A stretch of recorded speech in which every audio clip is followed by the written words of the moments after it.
Alright, my fellow peeps, we have the semi-final Triple Salute House installment. And it's going to be about two movies. By the meaning of two movies, I'm talking about the two movies from the same franchise and a user. So anyway, peeps, let's get it on. That's what she said. Alright, peeps, so the first segment I'm going to salute on is Homo Alone. Sorry about that. Homo Alone. Oh, sorry about that. Homo Alone. Okay, but seriously, we're going to start with the Salute House segment. Yeah, the first one is going to be Home Alone, the very first Home Alone film. Okay, Home Alone is a series of American Christmas family comedy films originally created by John Hughes, who may rest in peace, and directed by Chris Columbus. Yeah, both the first two sequels. So let's start off with the 1990 American Christmas comedy film. It's also written and produced by John Hughes, and directed by Chris Columbus. Alright, the first film in the Home Alone franchise stars Macaulay Culkin, Joe Pesci, Daniel Stern, John Hurd, and Catherine O'Hara. So it starts off with the McAllister family is preparing to spend Christmas in Paris, gathering at Kate and Peter's home in the Chicago suburb on the night before their departure. Kate and Peter's youngest son, Kevin, is a subject with ridicule by his older siblings and cousins. Kevin inadvertently ruins the family dinner after a brief scuffle with his oldest brother, Buzz. Over a fucking cheese pizza? Over a plain cheese pizza? Oh, come on, Kevin. Haven't you ever heard of taking the pepperonis off? It may not be the same, but it's better than nothing, man. Okay, in which Kevin's airplane ticket is accidentally thrown away, resulting in Kate sending them up to the attic. Yeah, good night, Kevin. Kevin berates his mother for allowing the rest of the family to pick on him and wishes that his family would disappear. Well, holy shit. Okay, the next morning, Kevin's family are running late. It's all because of the fucking power outage. Getting ready as soon as possible.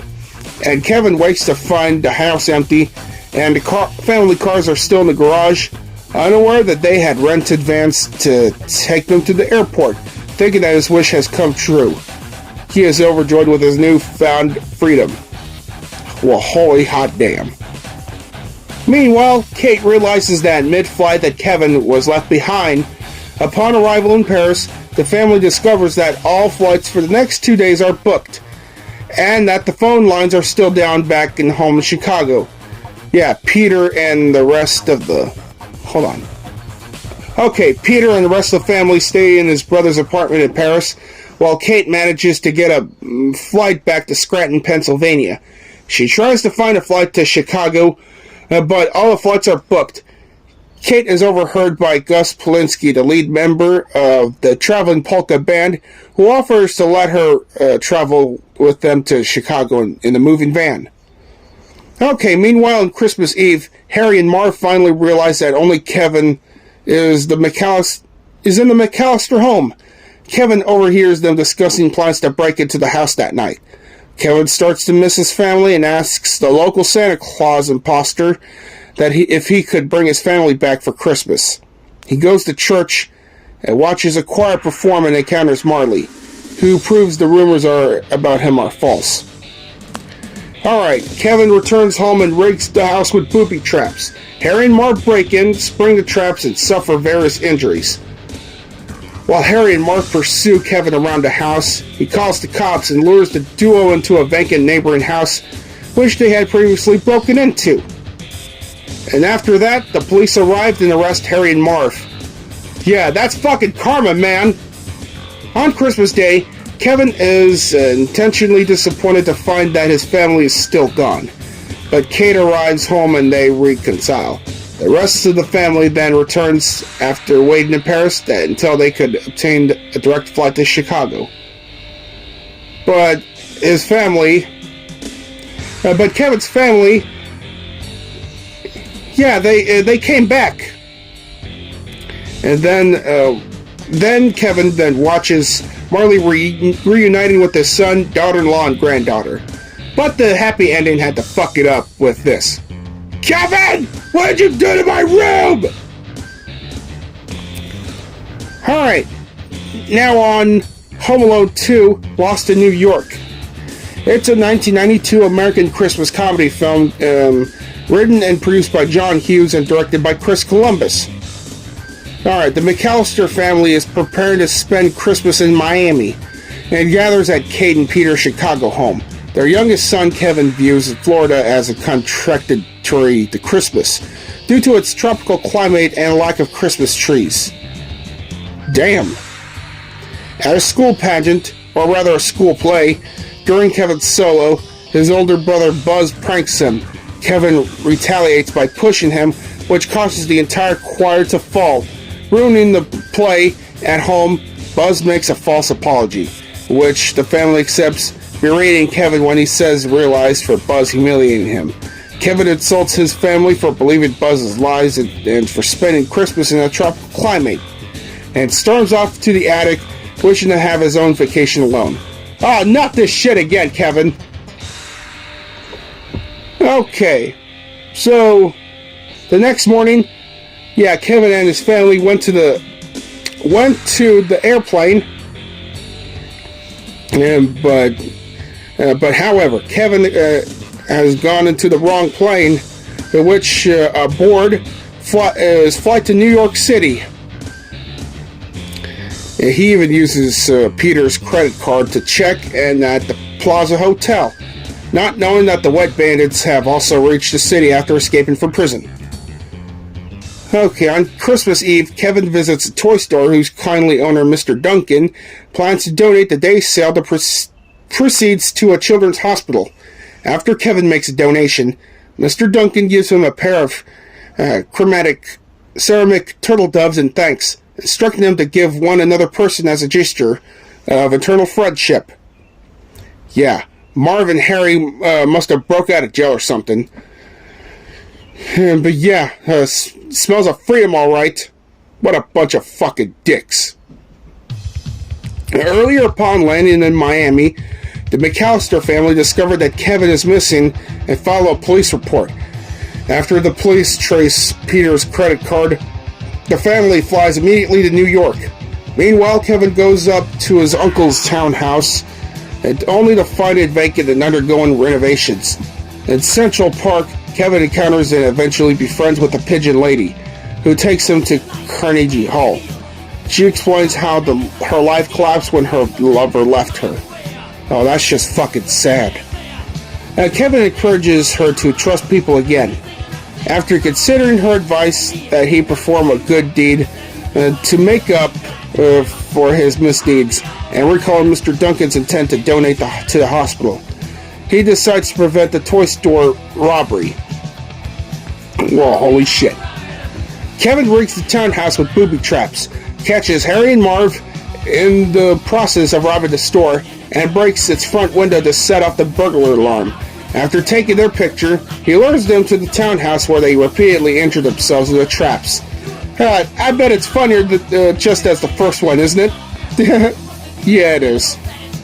Kevin evades them, call the police from a payphone to alert them that the pair's presence. And flees towards Central Park. Harry and Marv catch him after he slips on ice, prepare to kill him. But the pigeon lady throws a bucket of birdseed onto them, attracting a massive flock of pigeons and incapacitating the pair until the police arrive to arrest them. The next morning, a truckload of free gifts arrives at the McAllister's hotel room, sent from a grateful Mr. Duncan from foiling the robbery. Kevin reconciles with his family and gives one of his turtle doves to a pigeon lady, cementing their friendship.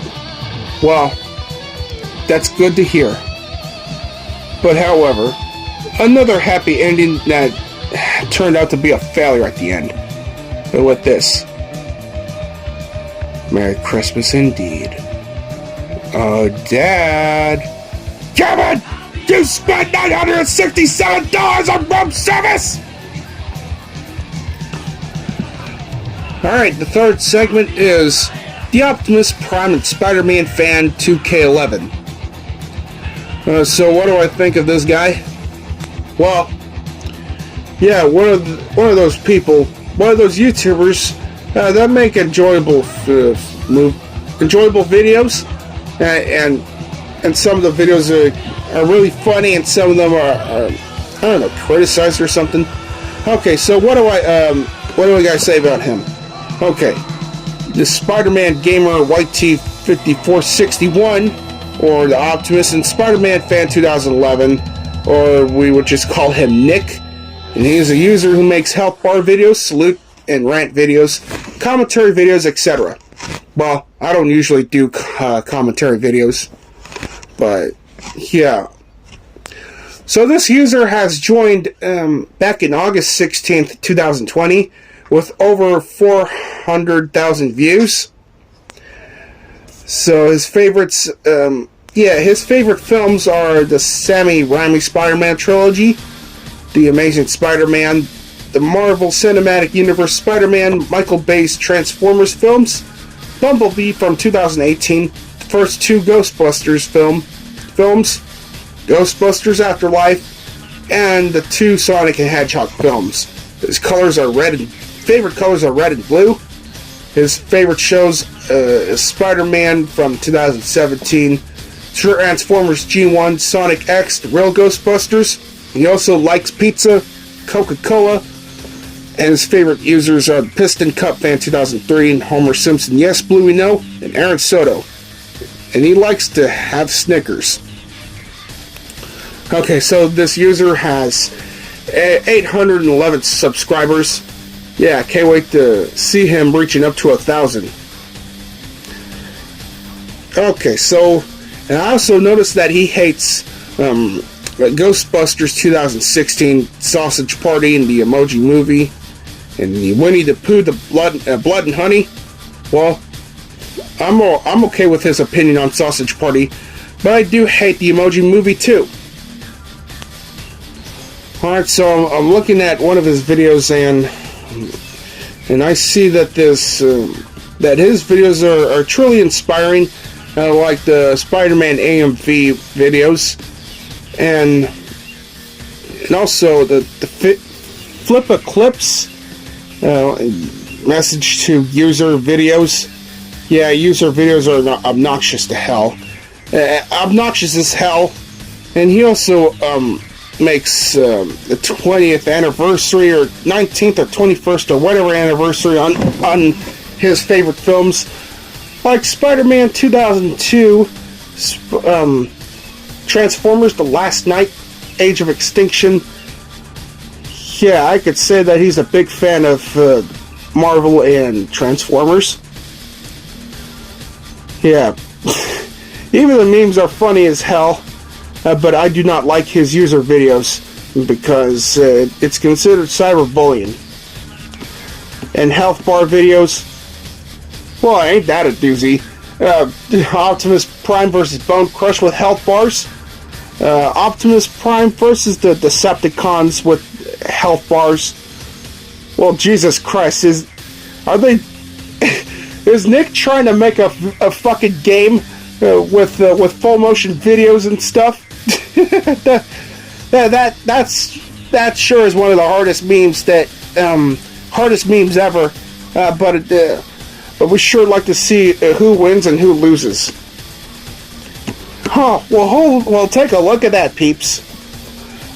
Even Nick made me in his Papa Louie Pals forum. I am really impressed that he done that shit. That's a good personal best to think about that. All right, so Nick's most popular video is the Spectacular Spider-Man 2008 Venom vs. Spider-Man Full Final Fight, because it just reached up to over 11,000 views.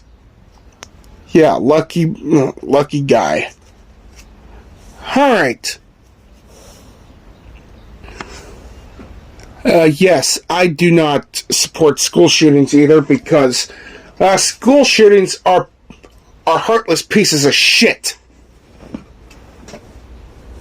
Alright, my fellow peeps, so in conclusion, I recommend the first two Home Alone films, and I also recommend to subscribe to the Optimus Prime and Spider-Man Fan 2K11. Yeah, those three segments are always worth it. So, but if you don't like the Optimus Prime and Spider-Man Fan 2K11, that's alright with me.